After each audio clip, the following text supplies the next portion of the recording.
Hi friends, நான் உங்களது வனோபி பேசுகிறேன். என்னென்னா பாப்பாக்குடியில் நேற்று ஈவினிங் 5:30 நடந்த சம்பவத்தை பற்றி தான் நான் உங்ககிட்ட பேசுகிறேன். என்னென்னா முதல்ல போன வருஷம் 6ஆம் தேதி பால்வாடியில் எப்படி சொல்ல முட்டையில் பால்வாடியில் புழு விழுந்த சாப்பாடை பால்வாடி ஆயா எங்கவங்க வந்து எல்லா பொண்ணுங்களுக்கும் பொண்ணுங்களுக்குன்னா சின்ன குழந்தைங்களுக்கு கொடுத்துட்டு இருந்தாங்க. நான் அப்போ என்னோடய குழந்த அந்த புழு விழுந்த சாப்பாடை சாப்பிட்றத பார்த்துட்டு இப்படி தான் குழந்தைங்களுக்கு புழு விழுந்த சாப்பாடை கொடுப்பியா அப்படின்னு நான் கேட்டேன். என்னோடய வீட்டுக்காரோட அத்தை பிரம்முங்கவங்க எப்போதுமே அங்கே இருப்பாங்க. அவங்க வீட்டில் தான் இவங்க வந்து என்ன தான் முட்டை, சத்துணவு மாவு, பருப்பு 3 வகை திருடி விற்கிறது எல்லா அநியாயமும் நடந்துச்சு. நான் அதை வந்து வீடியோ எடுத்து வச்சுருந்தேன். அப்போ வந்து இவன் வந்து அந்த தங்கவங்க லேடி வந்து என்னோடய பிள்ளையை வந்து முறைகேடாக வந்து அடித்ததுனால நான் வந்து இந்த பிரச்சனையை நான் வந்து கலெக்டர்கிட்ட எடுத்துகிட்டு போவேன் அப்படின்னு சொன்னோன்னே அவள் வந்து என்னென்னா 6ஆம் தேதி ஆளை கூட்டியாந்து என்னையும் என் பொண்ணையும் அடிக்கிறதுக்கு ரெடி பண்ணினான். நான் சிஎம் செல்லுக்கு ஃபோன் பண்ணி 100க்கு கால் பண்ணதுனால போலீஸ் வந்து தடுத்து அந்த பிரச்சனையில் இருந்து அவங்களுக்கு எது பிரச்சனை வராதபடி பார்க்கணுங்கிறக்காண்டி போலீஸ் வந்து தடுத்துட்டாங்க. மறுபடி 31ஆம் தேதி ரமா என்பவர் வீட்டுக்கு கூப்பிட்டு என்னையும் என் பொண்ணையும் ஆள் வச்சு கிருஷ்ணம்மா, தங்கம், தண்டபாணி பொண்டாட்டி துரைச்சி, நடராஜன் பொண்டாட்டி மாறி, கொம்பையா ஒய்ஃபு லட்சுமி, இவங்க 5 பேர் சேர்ந்து தாக்குனாங்க. ஆனால் இதில் வந்து போலீஸ்காரங்க என்ன பண்ணிட்டாங்கன்னா கொலை முயற்சி வழக்கு எதுவுமே போடாமல் நானும் என் பிள்ளைக்கு உயிருக்கு போராடணும். அந்த காவல்துறை அதிகாரி ஒரு கேடு கட்டவை அந்த இதை வந்து முறைகேடாக பயன்படுத்தி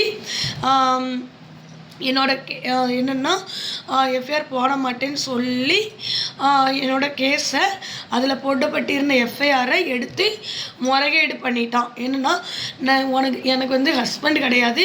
இப்போ தான் நாங்கள் கொஞ்சம் கொஞ்சமாக சேர்ந்து வாழ ஆரம்பிச்சிருக்கோம். டிவிசி மெயின்டெனன்ஸ் கேஸு, டைவர்ஸ் கேஸு, என்னோடய ஹஸ்பண்ட் என் மேலே டைவர்ஸ் கேஸ் போட்டிருக்காரு. நான் டிவிசி மெயின்டெனன்ஸ் கேஸ் அவர் மேலே போட்டிருக்கேன். இதனால் இதை வந்து தெரிஞ்சுக்கிட்ட ஆழ்வார் வந்து என்னை பயன்படுத்தணும்னு நினச்சி என்கிட்ட அருவருப்பாக பேசி ஒரு நாள் நான் வந்து இந்த மாதிரிலாம் என்கிட்ட பேசக்கூடாது அப்படின்னு சொல்லி நான் சொன்னதுனால என்னோடய கேஸை வந்து எம்எப் பண்ணி முடிச்சிட்டான். இதனோடைய விளைவு என்னென்னா நான் வந்து பல தடவை வந்து காவல்துறையிட்ட வந்து நான் வந்து சிஎம் செல்லு, கலெக்டர் எல்லாத்தையும் நானும் என் ஃப்ரெண்டு குணாவும் போய் நிறைய கம்ப்ளைண்ட் வந்து கொடுத்தோம். ஆனால் ஆழ்வாரோட சூழ்ச்சியினால என்னோடய உயிருக்கு ஆபத்து, என்னோடய பொண்ணோட உயிருக்கு ஆபத்து இருந்ததுனால நாங்கள் வந்து கொடுத்தோம். இப்போ வந்து அவரோட செய்ய தெரிஞ்சு அவரை வந்து மணிமுத்தாறு பட்டாலியன் டீமில் வந்து மாற்றிட்டாங்க. என்னென்னா இட பிரச்சனை, இடத்தகராறுகள்கிட்ட லஞ்சம் வாங்கிட்டு ரொம்ப பண்ணுனா, ஒரு டாக்டர்கிட்ட மோதுனா, கடைசியில் என்னையும் என் வாழ்க்கையும் கெடுத்துட்டான். அதனால் எல்லாமே சேர்ந்து அவன் வந்து மணிமுத்தார் பட்டாலியனுக்கு போயிட்டான். இப்போ வந்து என்னென்னா இந்த கேஸனுக்கு பரத் என்பவர் வந்து வந்திருக்காங்க. சரி, அவங்களாவது ஒரு நியாயமான விசாரிப்பாங்க அப்படின்னு நினச்சா அந்த சாரு வந்து இப்போ வந்து என்னென்னா நேற்று வந்து என்ன நடந்துச்சுன்னு நான் வந்து உங்ககிட்ட சொல்கிறேன். அப்போ வந்து என்ன நடந்திருக்கும் நீங்கள் எல்லாருமே புரிஞ்சுக்கோங்க. நேற்று வந்து கிருஷ்ணமாங்கவங்க என்னோடய வீட்டு முன்னாடி நின்று சத்தம் போட்டாங்க.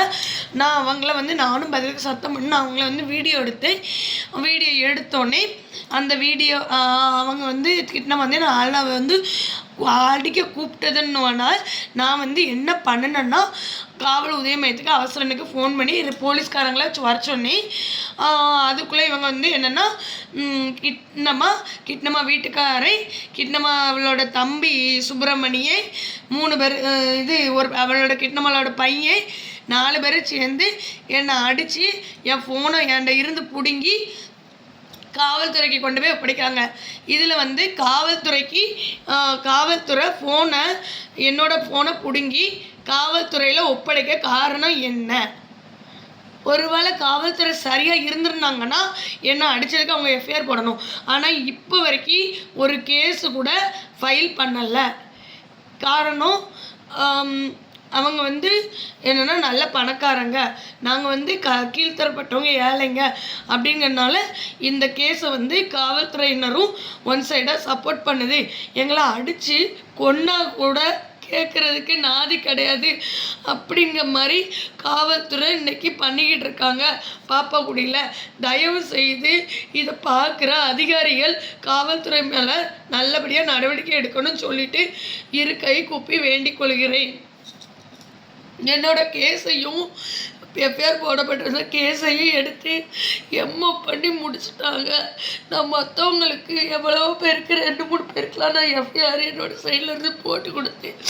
ஆனால் இந்த காவல்துறை என்னை வந்து மறுபடி மன உளைச்சலுக்கு உள்ளாக்குறாங்க. இப்போது நானும் என்னோட பொண்ணையும் கொல்றதுக்கு அவங்க வகத்தை அடிக்கிட்டு இருக்காங்க. இதுக்கு காவல்துறையினரும் சப்போர்ட் பண்ணுறாங்க. தயவு செய்து எங்களோட சாவுன்னு ஒன்று இருந்துச்சுன்னா இதுக்கு பாப்பாக்குடி காவல்துறை முக்கிய காரணம். தயவு செய்து எங்களது உயிரை பாப்பாக்குடி காவல்துறையினரிடமிருந்தும் எதிரிகளிடமிருந்தும் காப்பாற்றி தருமாறு மிகவும் பணிவுடன் கேட்டுக்கொள்கிறேன்.